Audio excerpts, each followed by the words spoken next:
नमस्कार, once again welcome है आप सभी का। तो नया चैप्टर स्टार्ट करेंगे अपन। मैग्नेटिज्म का चैप्टर है, चुंबकत्व हिंदी में कहते हैं इसे। इस चैप्टर को स्टार्ट करेंगे और इस चैप्टर के लिए एक टॉपिक मैंने कराया था, नमन कोण वाला टॉपिक, जिसे अपन कहते हैं एंगल ऑफ डिप, जहाँ से क्वेश्चन आता है। अब इस वीडियो में अपन लगभग 6, 7 या 10, 12 टॉपिक कंप्लीट करने वाले हैं। 40 से 50 मिनट का ये वीडियो होगा। जितना कंप्लीट हो सकेगा ये चैप्टर उतना हम यहाँ पे कंप्लीट करेंगे। साथ में मैं आपको बताता रहूँगा कि किस प्रकार के क्वेश्चन पूछे जाते हैं, कौन कौन से टॉपिक अपने को तैयार करने होते हैं। ओके, सबसे पहले इस चैप्टर में अपन स्टार्ट कर रहे हैं न्यूट्रल पॉइंट, जिसे अपन कहते हैं उदासीन बिंदु हिंदी में। तो इस टॉपिक को लेकर क्वेश्चन आते हैं, पूछता है हमें कि न्यूट्रल पॉइंट क्या होगा। 2 पोजीशन अपने को ध्यान रखनी है यहाँ पे, और वो 2 पोजीशन मैं आपको इसमें बताऊंगा। नेक्स्ट टॉपिक जो इसमें अपन स्टार्ट करेंगे वो जैसे पोल स्ट्रेंथ होगा। कौन सा होगा? पोल स्ट्रेंथ, जिसे अपन कहते हैं ध्रुव सामर्थ्य हिंदी में। वहाँ से भी क्वेश्चन आते हैं।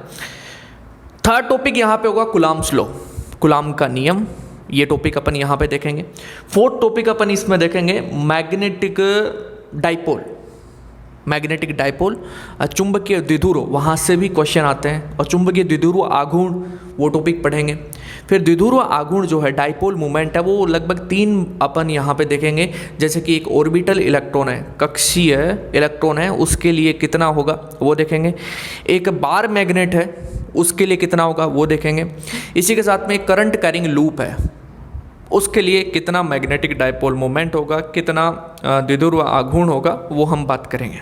क्लियर? इसके अलावा अपने टॉपिक होंगे कि जैसे एक बार मैग्नेट है, उसकी अक्ष पर, एक्सियल पॉइंट पर कितना मैग्नेटिक फील्ड होगा, इक्वेटर पर कितना होगा, बार मैग्नेट के लिए टॉर्क कितना होगा, पोटेंशियल एनर्जी कितना होगा, बलागुण कितना होगा, स्थितिज ऊर्जा कितनी होगी, पोटेंशियल एनर्जी मीन्स, और वर्क डन, अगर बार मैग्नेट को अपन घुमा दें, रोटेट कर दें, तो कितना वर्क होगा, उसकी बात करेंगे। अगर आपका इलेक्ट्रोस्टैटिक वाला चैप्टर अच्छे से पढ़ा हुआ है तो ये बहुत आसान है, सारे फॉर्मूलाज आपको याद हो जाएंगे। ओके, स्टार्ट करते हैं अपना चैप्टर। देखिए,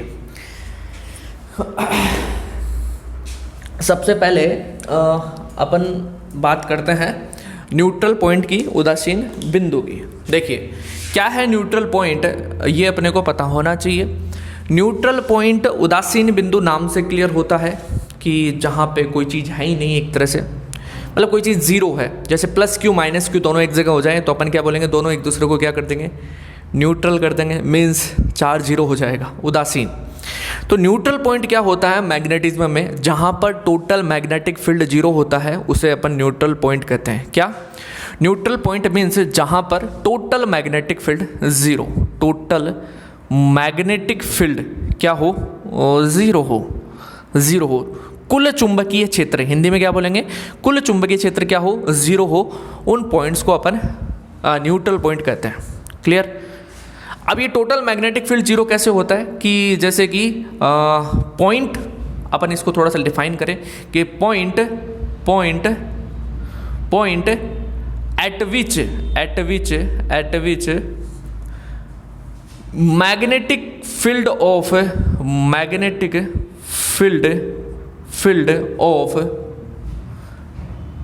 बार मैग्नेट समझते हो ना?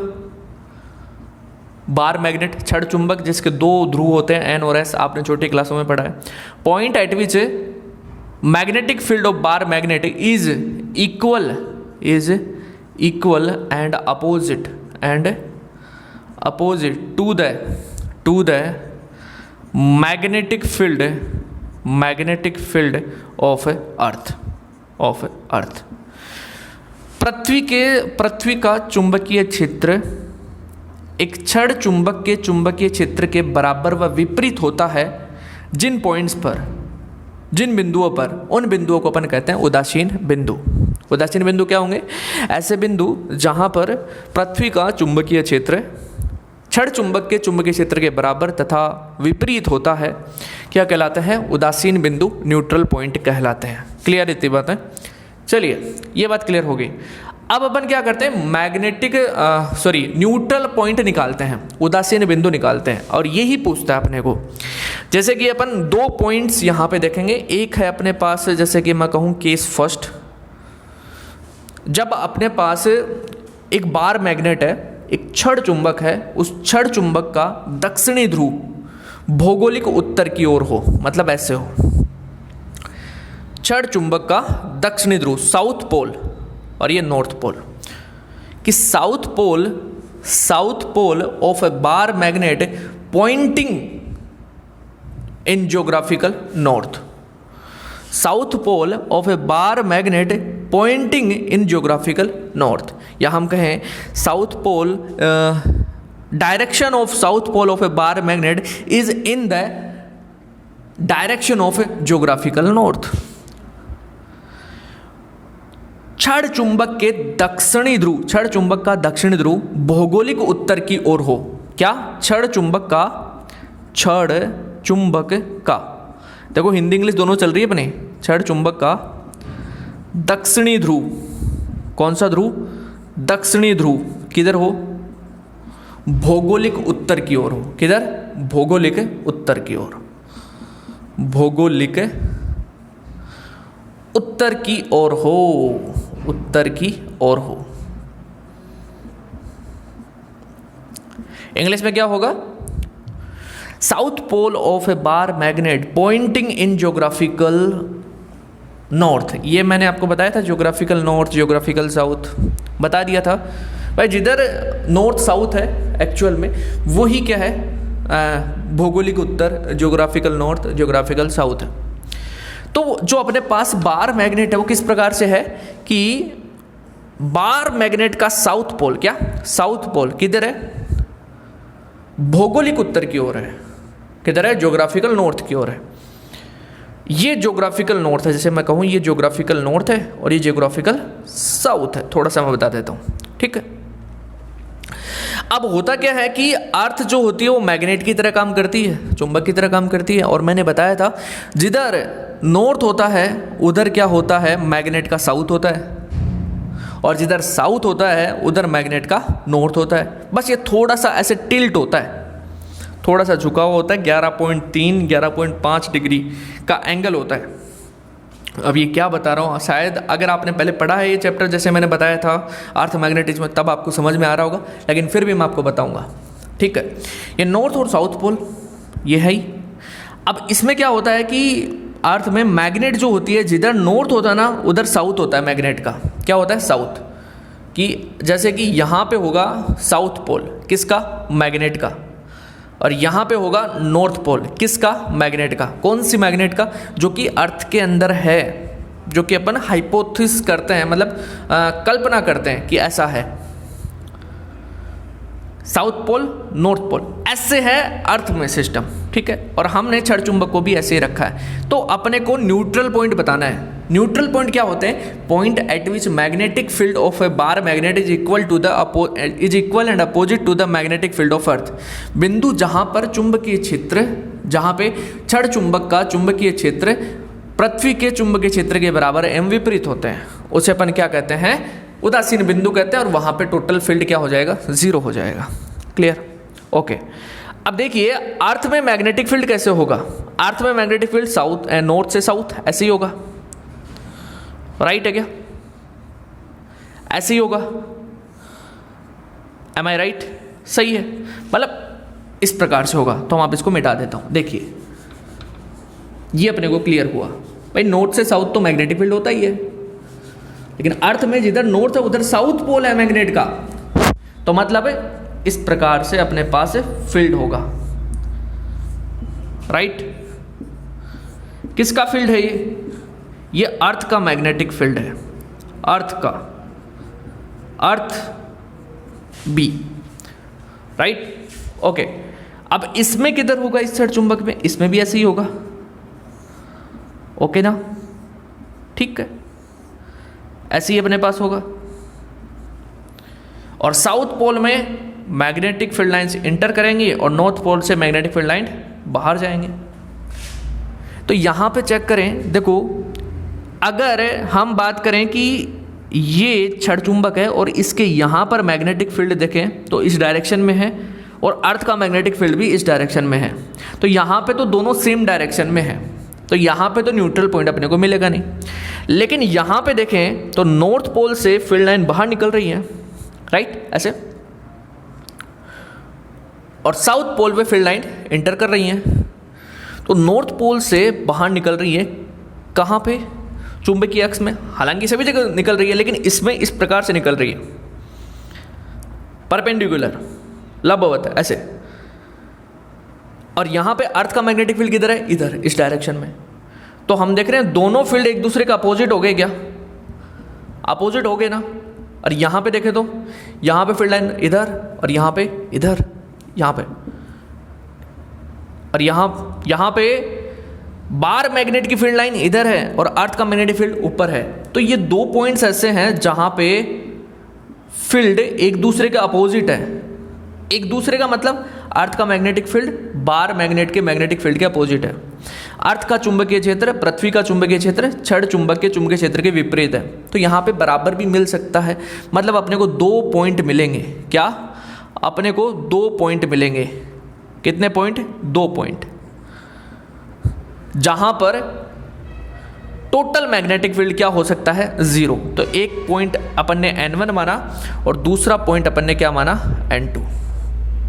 तो जब क्षण चुंबक का दक्षिणी ध्रुव भौगोलिक उत्तर की ओर होता है, उस स्थिति में 2 न्यूट्रल पॉइंट मिलते हैं, 2 उदासीन बिंदु मिलते हैं। कहां पर मिलते हैं? चुंबकीय अक्ष पर। तो मैं कहूं इस केस में जो अपने को न्यूट्रल पॉइंट मिले, कौन से point? Neutral point. Neutral point, neutral point, neutral point. In this case lie, कहां पे लाई कर रहे हैं? At magnetic axis. Magnetic axis lie at magnetic axis. Magnetic axis पे अपने को लाई कर रहे हैं।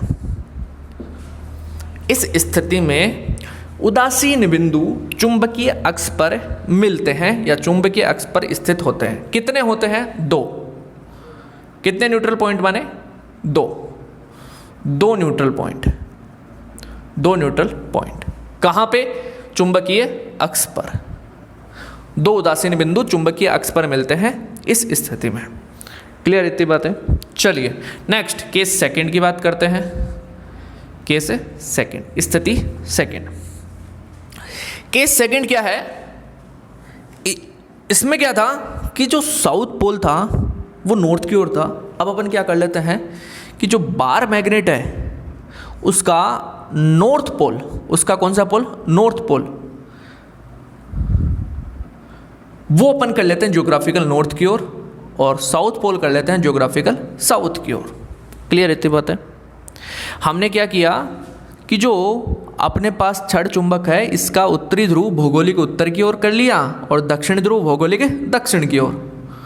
मीन्स क्षण चुंबक का उत्तरी ध्रुव भौगोलिक उत्तर की ओर हो। क्षण चुंबक का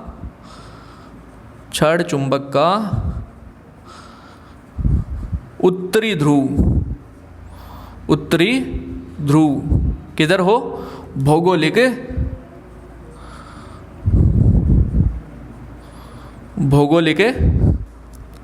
उत्तर की ओर हो। उत्तर की ओर हो, ये लिया अपन ने। इंग्लिश में क्या हो जाएगा? इंग्लिश में हो जाएगा अपने पास north pole of bar magnet pointing in geographical north.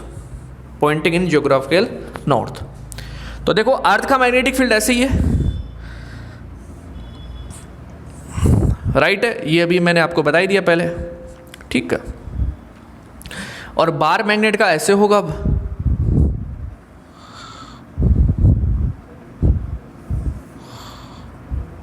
सही है। और साउथ से नॉर्थ, इधर सेम, इधर भी तो होगा ना, साउथ से नॉर्थ, ठीक है।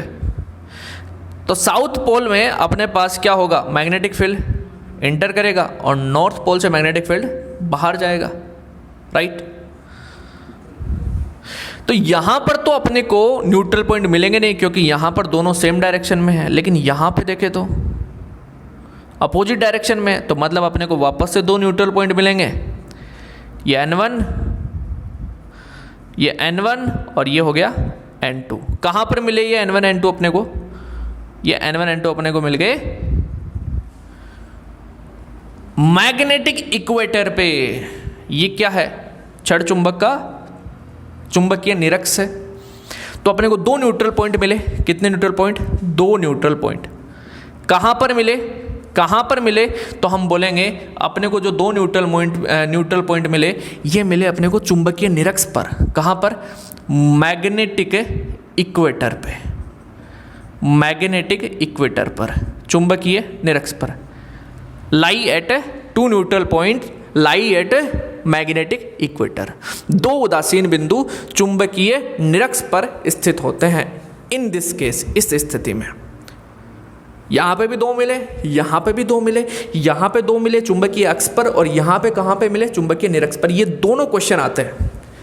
हमें पूछता है कि बताओ उदासीन बिंदु क्या होगा जब छड़ चुंबक ऐसे हो, ठीक है, इस केस में हो या फिर इस केस में हो। तो ये टॉपिक यहीं पे कंप्लीट होता है। नेक्स्ट टॉपिक की बात करते हैं। देखिए,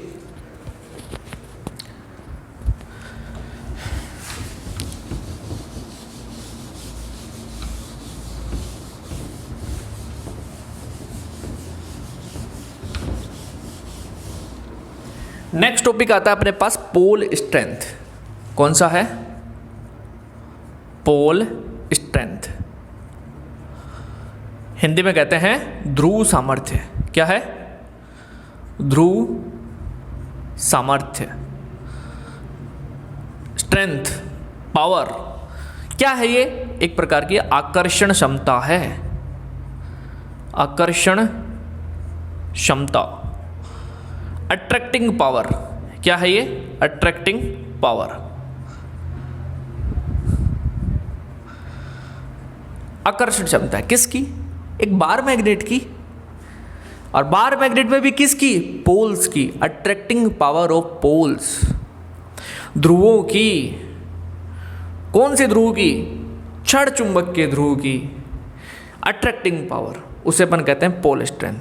तो अट्रैक्टिंग पावर, आकर्षण क्षमता of poles of a bar magnet, of a bar magnet. एक छड़ चुंबक की आकर्षण क्षमता क्या कहलाती है? ध्रुव सामर्थ्य कहलाती है। Attracting power of poles of a bar magnet is called pole strength. छड़ चुंबक की आकर्षण क्षमता, छड़ चुंबक के ध्रुवों की, छड़ चुंबक के ध्रुवों की, पोल्स की आकर्षण क्षमता क्या कहलाती है? पोल स्ट्रेंथ, ध्रुव सामर्थ्य कहलाती है। जैसे ये अपने पास है एक मैग्नेट है। कौन सी मैग्नेट? बार मैग्नेट। ये इसका नॉर्थ पोल है और ये इसका साउथ पोल है। तो इस नॉर्थ पोल की पावर होगी किसी बॉडी को अट्रैक्ट करने की, सिमिलरली साउथ पोल की होगी। रिपेल करने की पावर भी होगी, प्रतिकर्षित करने की पावर भी होगी। तो ये क्या कहलाती है? ये पोल्स की स्ट्रेंथ कहलाती है। आकर्षण क्षमता, attracting power of poles of bar magnet is called pole strength. इसे अपन कहते हैं ध्रुव सामर्थ्य। अब नॉर्थ पोल की ध्रुव सामर्थ्य अपने पास जैसे +m होती है और इसकी होती है -m। जैसे अपने पास होता है ना, डाइपोल होता है एक, +q और -q, वैसे नॉर्थ पोल +m होता है, साउथ पोल -m होता है। इसलिए तो मैग्नेटिक फील्ड प्लस से माइनस की ओर जाता है, ठीक। और इसमें मैग्नेटिक फील्ड माइनस से प्लस की ओर भी आता है, जबकि इलेक्ट्रोस्टैटिक में ऐसा नहीं होता है। तो attracting power of poles of bar magnet is called pole strength. इससे जैसे m से बताते हैं अपन, m से, ये m क्या है? ध्रुव सामर्थ्य है। ये -m है, ये +m है। +m होगी नॉर्थ पोल की, -m होगी साउथ पोल की। दोनों के बीच में कोई भी डिस्टेंस हो सकता है, जो कि अपन जैसे मान लेते हैं कि दोनों के बीच में डिस्टेंस कितना है? 2l है। कितना है? 2l। ओके। अब यहाँ पे क्वेश्चन आता है कैसी क्वांटिटी है? पोल स्ट्रेंथ, ध्रुव सामर्थ्य कैसी राशि है? तो ध्यान रखना ये स्केलर क्वांटिटी है। कैसी क्वांटिटी है? Scalar quantity. अदिश राशि है ये। कैसी राशि है? अदिश राशि। हिंदी में क्या बोलेंगे? अदिश।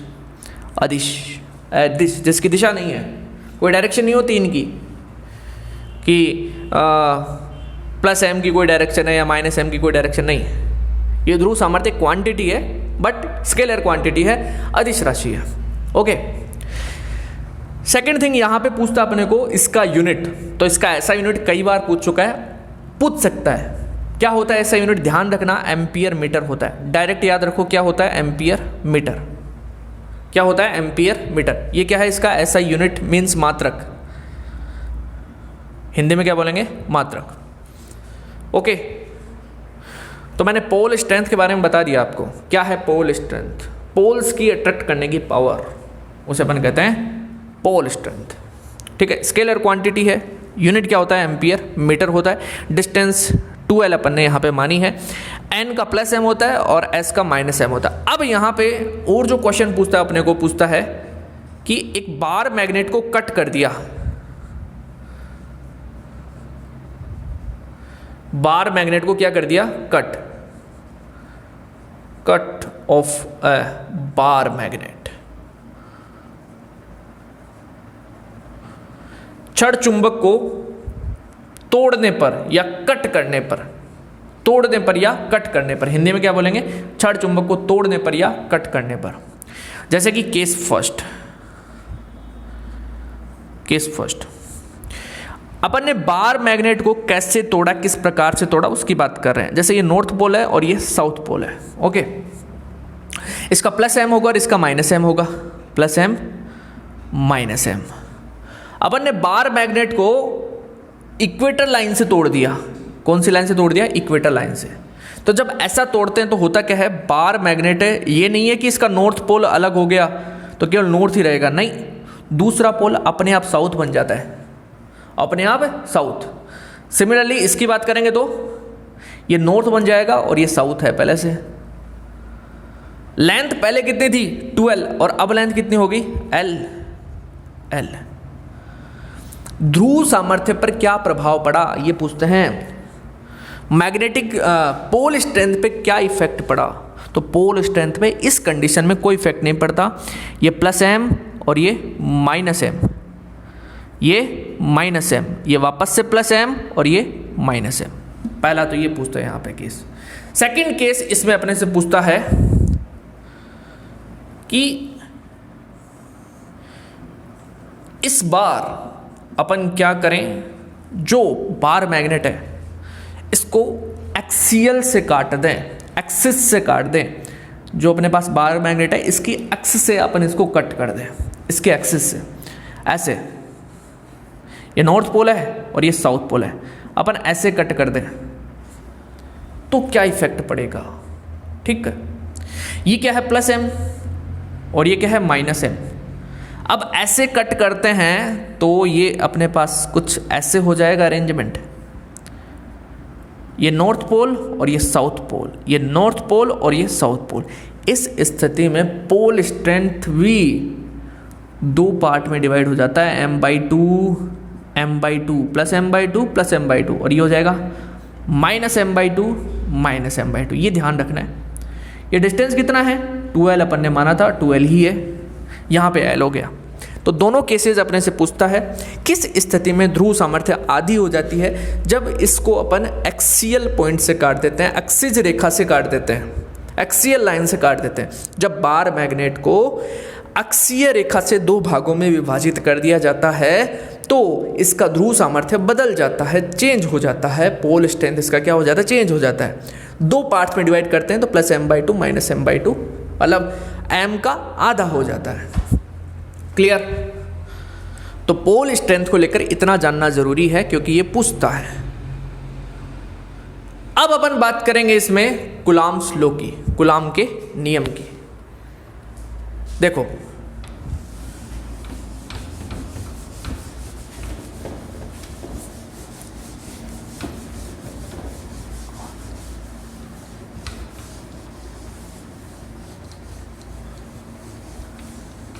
Coulomb's law, Coulomb's law.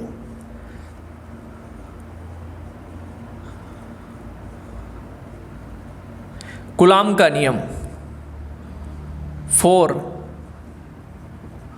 the force between magnetic poles,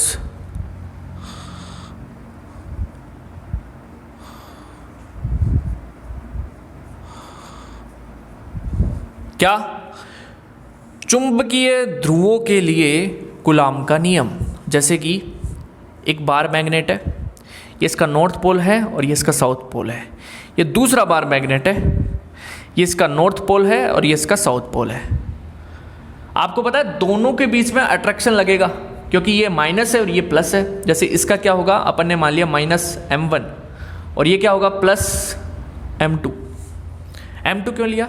इसका m2 माना सेकंड बार मैग्नेट है ये, और ये फर्स्ट बार मैग्नेट है। पहली छड़ चुंबक है, ये दूसरी है। ये क्या होगा -m2, ये क्या होगा +m1। दोनों के बीच में क्या लगेगा, अट्रैक्शन। माना ये डिस्टेंस अपने पास कितना है, r है। कितना है, r। Let this distance is r sorry. तो बताओ कूलाम का नियम किस प्रकार से कार्य करेगा। तो ये चार्ज की तरह बिहेव करेंगे, जैसे +q1 -q2 ऐसे। दोनों के बीच में अट्रैक्शन फोर्स लगेगा, राइट। और अगर ये साउथ पोल इसके पास होता, यहाँ पे नॉर्थ ना होके साउथ होता, तो दोनों में रिपेल होता, प्रतिकर्षण होता।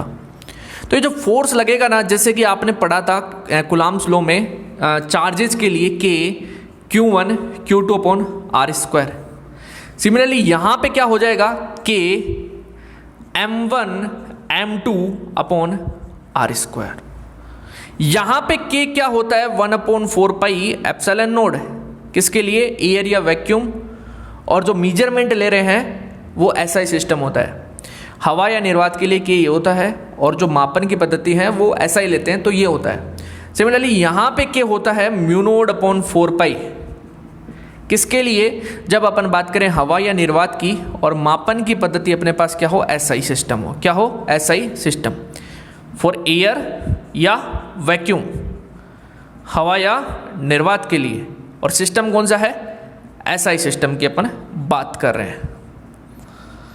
मापन की पद्धति कौन सी हो, SI पद्धति हो, तब अपने पास K का वैल्यू क्या आ जाता है, μ0/4 पाई।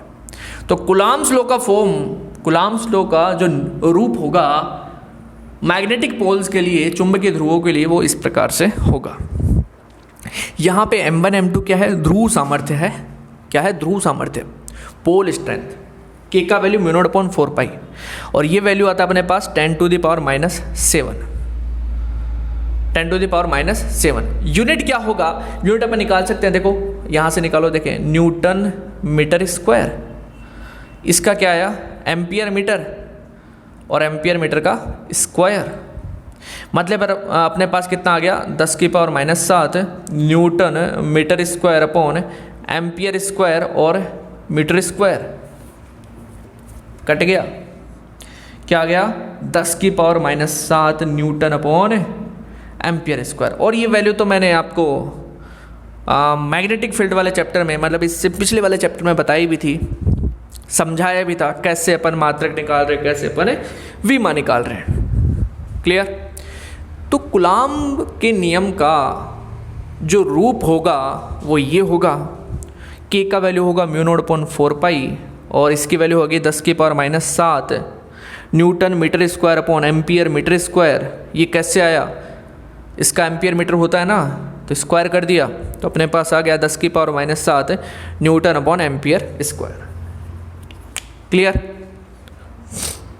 चलिए, तो अपन ने कूलाम के नियम को देख लिया है। अब कूलाम के नियम के बाद में अपने ये जानना जरूरी है, क्योंकि क्वेश्चन आता है, ठीक है, इसलिए बताया मैंने ये। अब अपन मैग्नेटिक डाइपोल की बात करते हैं। किसकी बात करते हैं, मैग्नेटिक डाइपोल की। देखो मैग्नेटिक डाइपोल, हिंदी में कहते हैं इसे चुंबकीय द्विध्रुव। जैसे विद्युत द्विध्रुव होता है वैसे चुंबकीय द्विध्रुव है। जैसे इलेक्ट्रिक डाइपोल है वैसे ही क्या है, मैग्नेटिक डाइपोल है। क्या होगा मैग्नेटिक डाइपोल, मतलब दो सेम अमाउंट के और अपोजिट नेचर के, समान मात्रा के और विपरीत प्रकृति के चुंबकीय ध्रुव, मैग्नेटिक पोल्स किसी अल्प डिस्टेंस पे, स्मॉल डिस्टेंस पे रखे होते हैं, तो इस अरेंजमेंट को, इस व्यवस्था को अपन क्या कहते हैं, मैग्नेटिक डाइपोल कहते हैं। क्या कहते हैं, मैग्नेटिक डाइपोल। जैसे कि एक बार मैग्नेट जो होती है, क्या, बार मैग्नेट, इसमें जैसे एक नॉर्थ पोल है और एक साउथ पोल है, ये क्या है, एक प्रकार का मैग्नेटिक डाइपोल है, एक चुंबकीय द्विध्रुव है। इसका अपने पास प्लस m होता है और इसके पास माइनस m होता है, क्या, ध्रुव सामर्थ्य। तो दोनों समान मात्रा के हैं और विपरीत प्रकृति के हैं और अपोजिट नेचर के हैं, और किसी स्मॉल डिस्टेंस पे है, तो ये एक प्रकार का क्या है, मैग्नेटिक डाइपोल है, चुंबकीय द्विध्रुव है। और दोनों के बीच में जो डिस्टेंस अपन यहाँ पे मानते हैं वो कितना मानते हैं, 2L।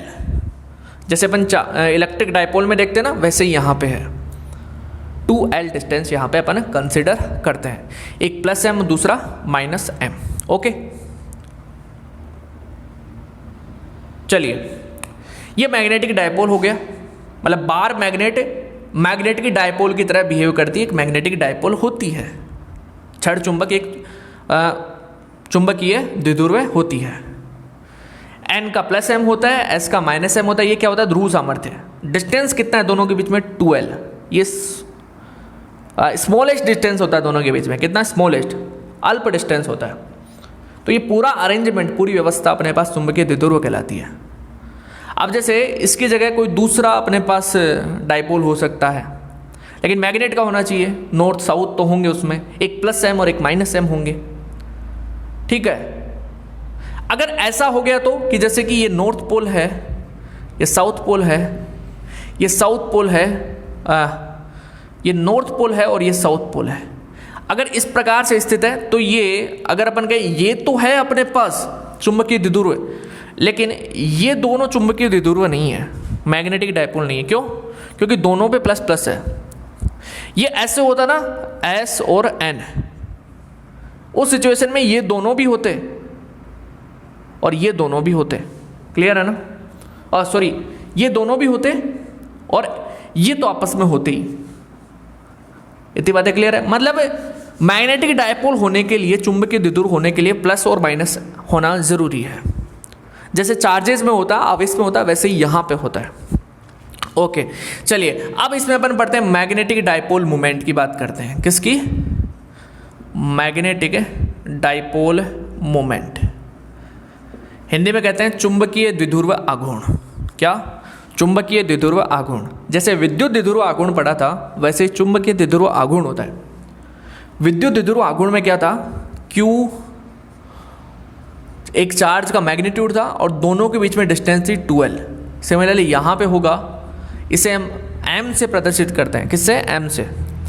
क्या होगा, एक तो हो जाएगा अपने पास पोल स्ट्रेंथ, ध्रुव सामर्थ्य है, और एक हो जाएगा दोनों के बीच में डिस्टेंस, दोनों का मल्टीप्लाई क्या कहलाएगा? मैग्नेटिक डाइपोल मोमेंट कहलाएगा, चुंबकीय द्विध्रुव आघूर्ण कहलाएगा। ठीक है, इसकी डायरेक्शन क्यों? क्योंकि ये एक स्केलर नहीं होके कौन सी क्वांटिटी है? वेक्टर क्वांटिटी है।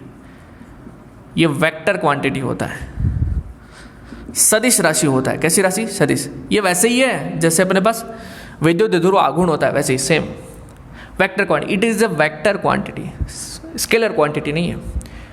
अब विद्युत द्विध्रुव आघूर्ण, इलेक्ट्रिक डाइपोल मोमेंट की डायरेक्शन आपको याद है, माइनस क्यू से प्लस क्यू होती है। सिमिलरली इसकी डायरेक्शन किधर होगी? माइनस एम से प्लस एम, मतलब एस से नॉर्थ पोल की ओर इसकी क्या होगी? डायरेक्शन। क्या होगी? डायरेक्शन, दिशा। ओके, तो चुंबकीय द्विध्रुव आघूर्ण को लेकर हमने फॉर्मूला की बात की। ये फॉर्मूला होगा, सदिश राशि होती है और इसकी डायरेक्शन होती है साउथ से नॉर्थ की ओर, दक्षिण से उत्तर की ओर। चलिए, तो मैग्नेटिक डाइपोल मोमेंट, चुंबकीय द्विध्रुव आघूर्ण, एक बार मैग्नेट के लिए m×2L होता है। कैसी राशि होती है? सदिश राशि होती है। डायरेक्शन होती है साउथ से नॉर्थ की ओर। ओके, चलिए नेक्स्ट अपन बात करते हैं यहां पे कि मैग्नेटिक डाइपोल मोमेंट एक करंट कैरिंग लूप के लिए क्या होगा? Magnetic dipole moment for current carrying loop, चुंबकीय द्विध्रुव आघूर्ण। धारावाही लूप के लिए चुंबकीय द्विध्रुव आघूर्ण क्या होगा, ये अपने को बताना है। धारावाही लूप के लिए चुंबकीय द्विध्रुव आघूर्ण ये अपने लास्ट वीडियो में भी डिस्कस किया था, मतलब जो इससे पहले वाला चैप्टर था उसमें। जैसे कि करंट कैरिंग लूप है, इसमें करंट फ्लो हो रहा है, ये आई इस प्रकार से,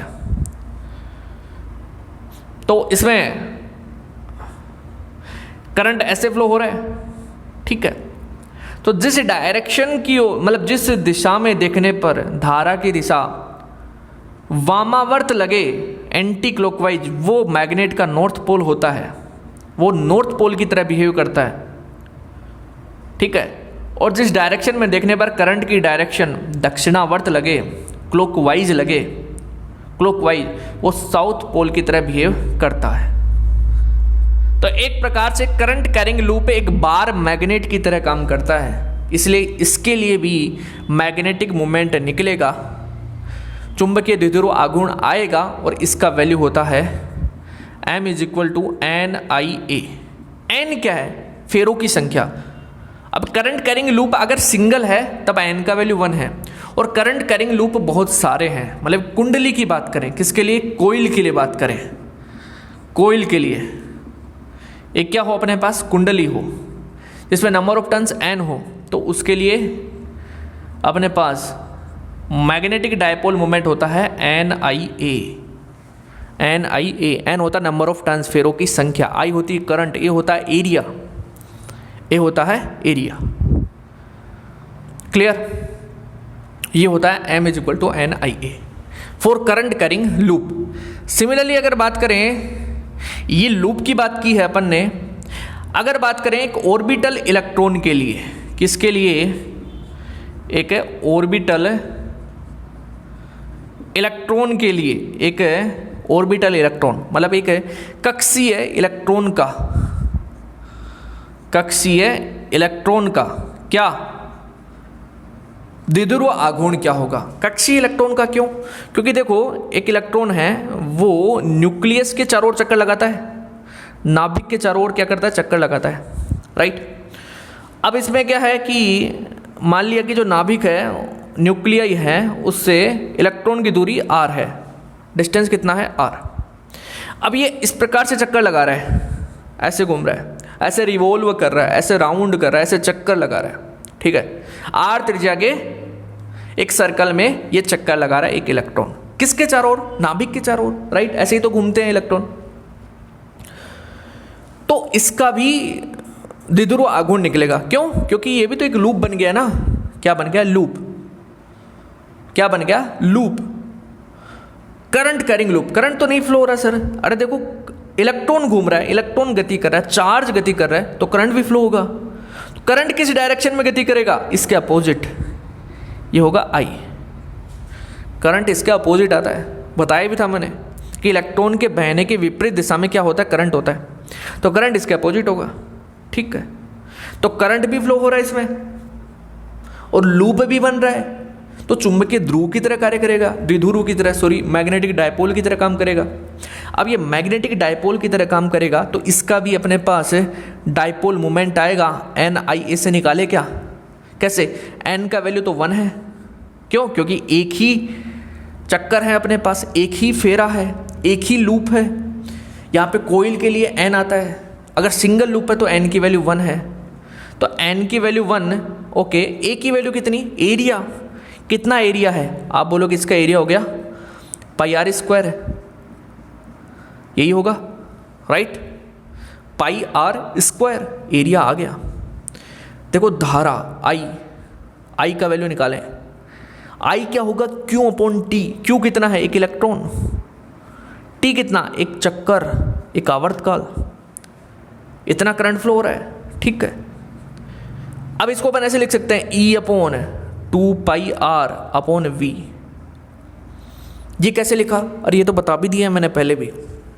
आवर्तकाल, समय बराबर दूरी बटे में चाल। एक चक्कर में कितना दूरी, कितना डिस्टेंस? 2πr। चाल कितनी इसकी? V मानिए, तो 2πr/v, v ऊपर आ गया तो EV/2πr, ये आ गया करंट। ये वैल्यू अगर यहां पे रखें, ये वैल्यू यहां पे रखें, देखो m की वैल्यू अपने पास क्या आ जाएगी, n की वैल्यू 1, a की वैल्यू πr², और इसकी वैल्यू कितनी, EV/2πr, i की वैल्यू, और a की वैल्यू है πr²। अपने पास m आ गया 1/2 EVR। ये फॉर्मूला काम का है, ये तीनों फॉर्मूलाज काम के हैं डायपोल मोमेंट के लिए, द्विध्रुव आघूर्ण के लिए। कक्षीय इलेक्ट्रॉन की बात होगी तब 1/2 EVR आएगा, बार मैग्नेट की बात होगी तो m×2l आएगा, धारावाही लूप की बात होगी तब अपन m=NIA यूज करेंगे, कुंडली होगी तो NIA यूज करेंगे, लूप में अगर 1 टर्न है तो n की वैल्यू 1 रखेंगे। ओके जी, क्लियर रहती बातें। तो मैग्नेटिक डायपोल और मैग्नेटिक डायपोल मोमेंट की अपन ने बात कर ली, और ये पूछता है क्वेश्चन। चलिए नेक्स्ट अपन बात करते हैं यहां पे,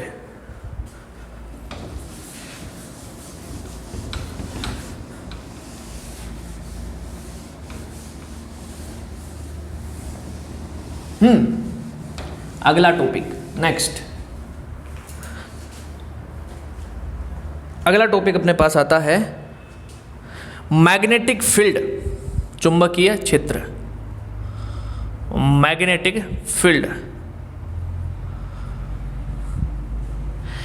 eight axial point, eight axial point. Writing थोड़ी अच्छी नहीं आ रही, थोड़ा सा राइटिंग सुधार लेते हैं। देखो magnetic field eight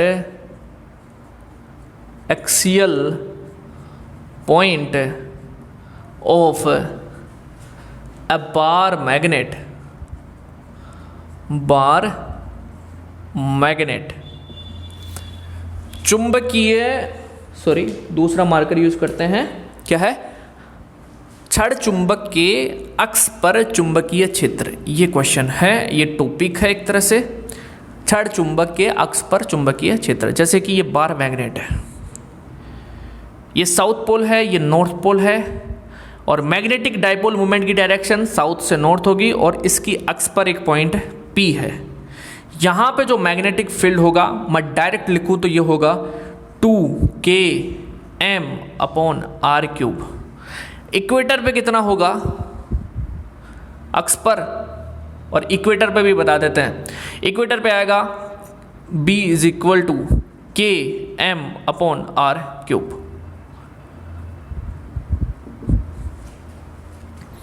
magnetic field at axial point of a bar magnet, ये तो होगा अपने पास 2km/r³, और magnetic field at equatorial point या at equator of a bar magnet, ये होगा km/r³। याद आया कुछ, आपको याद हो तो -q और +q, इसके लिए अक्षीय बिंदु पर कितना होता है इलेक्ट्रिक फील्ड, 2kp/r³, और निरक्षीय बिंदु पर कितना होता है kp/r³। वैसा ही है ये, यहाँ पे p है तो यहाँ पे m है, यहाँ पे k 1/4πε0 है, और यहाँ पे k क्या है, μ0/4π है। तो मैं कहूँ कि इक्वेटर पे कितना होगा, इक्वेटर पे, इक्वेटोरियल पॉइंट की बात करें, निरक्षीय बिंदु की बात करें, किसकी बात करें, निरक्ष पर, तो निरक्ष पर अपने पास आएगा B इक्वेटर, K का वैल्यू आएगा μ0/4π m/r³। R क्या होगा, सेंटर पॉइंट से distance, B equator, B equator. Clear इतनी बात है, ठीक है। चुंबकीय निरक्ष पर अपन ने बात कर ली, निरक्ष बिंदु पर। अक्षीय बिंदु पर कितना, अक्षीय बिंदु पर, एक्सियल पॉइंट पे, अक्षीय बिंदु पर, कहां पे, अक्षीय बिंदु पर, बिंदु पर कितना है, आप बोलोगे अक्षीय बिंदु पर k μ0/4π 2k पी मतलब एम अपॉन आर क्यूब, ये होगा अक्षीय पॉइंट पे। क्लियर? चलिए बस ये छोटा सा फॉर्मूला है जो कि ध्यान रखना है। क्वेश्चन आता है दोनों के लेकर, थ्योरेटिकल क्वेश्चन भी बनता है कि जैसे कि इक्वेटर पे और एक्सियल पे जो मैग्नेटिक फील्ड है दोनों में क्या रिलेशन है, तो हम कहेंगे कि अक्ष पर जो चुंबकीय क्षेत्र है वो निरक्ष का 2 गुना है, इक्वेटर का डबल है, ऐसे।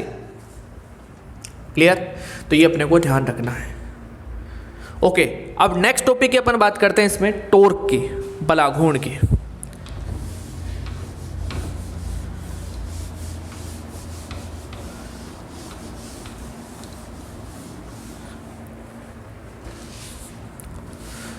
टॉर्क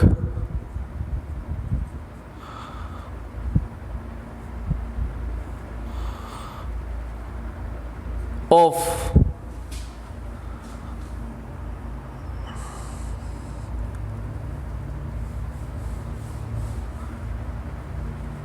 टॉर्क, जैसे कि आपको पता है अपन इलेक्ट्रिक फील्ड वाले चैप्टर में अपन ने पढ़ा था कि विद्युत द्विध्रुवों पर बलाघूर्ण,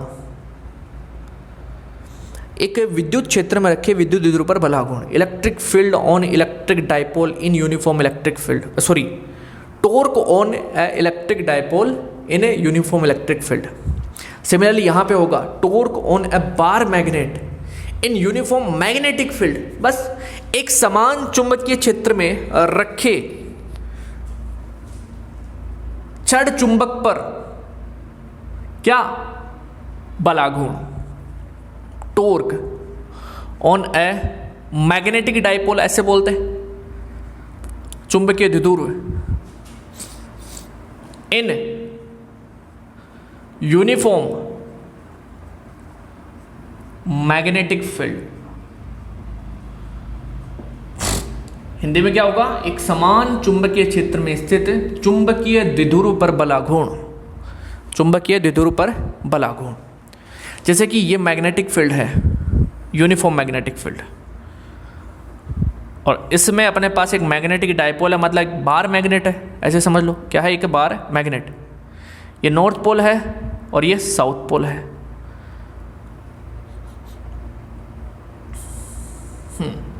ये तो ऐसे रोटेट करेगा, अपन थोड़ा इसको ऐसे लेते हैं, ये साउथ पोल और ये नॉर्थ पोल, ये ठीक रहेगा क्योंकि ये ऐसे रोटेट करेगा। ये इस पर फोर्स लगेगा ऐसे और इस पर फोर्स लगेगा ऐसे, वही प्लस क्यू माइनस क्यू वाला सिस्टम है। प्लस क्यू पर फोर्स लगेगा फील्ड की ओर और माइनस क्यू पर फोर्स लगेगा फील्ड के अपोजिट, ऐसे। तो ये क्या करेगा? रोटेट करेगा। क्या करेगा? रोटेट। यहाँ पे एस से एन की ओर क्या होगा? मैग्नेटिक डाइपोल मूवमेंट, चुंबकीय द्विध्रुव आघूर्ण, इस पर फोर्स इधर और इस पर फोर्स इधर, तो ये इधर घूमेगा। यहाँ फील्ड है बी जिससे एम के बीच एंगल बन रहा है थीटा, इस प्रकार से। तो ये रोटेट करेगा तो टॉर्क काम करेगा, और टॉर्क का वैल्यू कितना? एम बी कोस थीटा, ना sine theta, M B sine theta. कैसे? जैसे कि अपन ने एक इलेक्ट्रिक डाइपोल के लिए निकाला था, विद्युत द्विध्रुव के लिए निकाला था, याद है आपको? विद्युत द्विध्रुव के लिए पी ई साइन थीटा, वैसे ही M B sine theta. Clear? M B sine theta, ये टॉर्क हो जाएगा। वेक्टर में लिखेंगे तो एन कैप लगा देंगे। 3 केस या 2 केस अपन यहाँ पे बना सकते हैं, और 2 केस से क्वेश्चन आपसे यहाँ पे पूछता है कि टॉर्क मैक्सिमम कब होगा और टॉर्क मिनिमम कब होगा। ये 2 पूछता है अपने को मोस्टली। मैक्सिमम कब होगा? जब थीटा कितना हो? 90 डिग्री हो, क्योंकि थीटा 90 होगा तो साइन 90 का वैल्यू 1 होगा। और मिनिमम कब होगा, न्यूनतम कब होगा? जब थीटा कितना हो? 0 डिग्री हो, तब अपने पास मिनिमम टॉर्क होगा, न्यूनतम बलाघूर्ण होगा। तो यहाँ पे अपने को ये फॉर्मूला पता होना चाहिए। ओके, सेकंड यहाँ पे टॉपिक अपने पास आता है पोटेंशियल एनर्जी।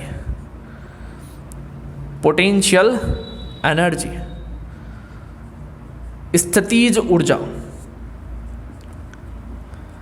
स्थितिज ऊर्जा। यहां पे बलाघूर्ण की बात की, अब बात करते हैं स्थितिज ऊर्जा। ऑफ अ मैग्नेटिक डाइपोल,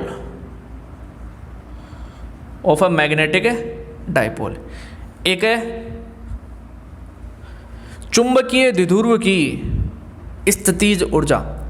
जैसे अपन है इलेक्ट्रिक डाइपोल की स्थितिज ऊर्जा क्या बोलते हैं, -PE। सिमिलरली मैग्नेटिक डाइपोल की क्या हो जाएगी, -MB।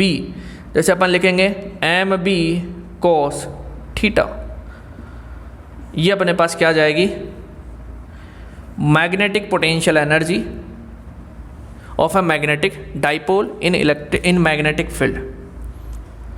क्लियर? तो मैग्नेटिक डाइपोल की पोटेंशियल एनर्जी आएगी MB cos theta. Okay, next यहां पे टॉपिक आता है वर्क डन। वर्क डन का सारे वही टॉपिक है जो पहले आपने पढ़े हैं। Work done, work done in rotating a magnetic dipole, in rotating a magnetic dipole, magnetic dipole. चुंबकीय द्विध्रुव को work done in rotating a magnetic dipole in external magnetic field, in external magnetic field. कहाँ पे rotate करोगे, बाह्य विद्युत क्षेत्र में, बाह्य चुंबकीय क्षेत्र में। तो बाह्य चुंबकीय क्षेत्र में चुंबकीय द्विध्रुव को घुमाने में किया गया कार्य, ये टॉपिक वैसा ही है जैसे विद्युत द्विध्रुव को बाह्य विद्युत क्षेत्र में घुमाने में किया गया कार्य होता है। इलेक्ट्रिक डाइपोल को एक्सटर्नल इलेक्ट्रिक फील्ड में घुमाने में, रोटेट करने में जो वर्क डन होता है वैसा ही। अब इलेक्ट्रिक डाइपोल के लिए क्या होता है, W = PE cos θ1 minus cos θ2। Similarly यहाँ पे क्या हो जाएगा, MB cos θ1 minus cos θ2, right. MB cos θ1 minus cos θ2। जब अपन डाइपोल को कहाँ से कहाँ घुमा रहे हैं, θ1 से θ2 तक घुमाने में हुआ कार्य, work done in rotating a magnetic dipole from θ1 to θ2, ये आ जाएगा अपने पास वर्क डन, किया गया कार्य। क्लियर? टॉर्क पढ़ लिया, पोटेंशियल एनर्जी आ गई और वर्क डन आ गया। और इस वीडियो में अपन इतना ही पढ़ेंगे। नेक्स्ट वीडियो में अपन और टॉपिक्स को लेकर डिस्कस करेंगे। कोई सजेशन हो वीडियो के लिए या किसी टॉपिक के लिए तो ज़रूर कमेंट्स में बताएं कि ये सजेशन होना चाहिए, इस प्रकार से आप कर सकते हो, तो अपन नेक्स्ट टाइम ऐसा भी करेंगे। ओके, मिलते हैं नेक्स्ट वीडियो में।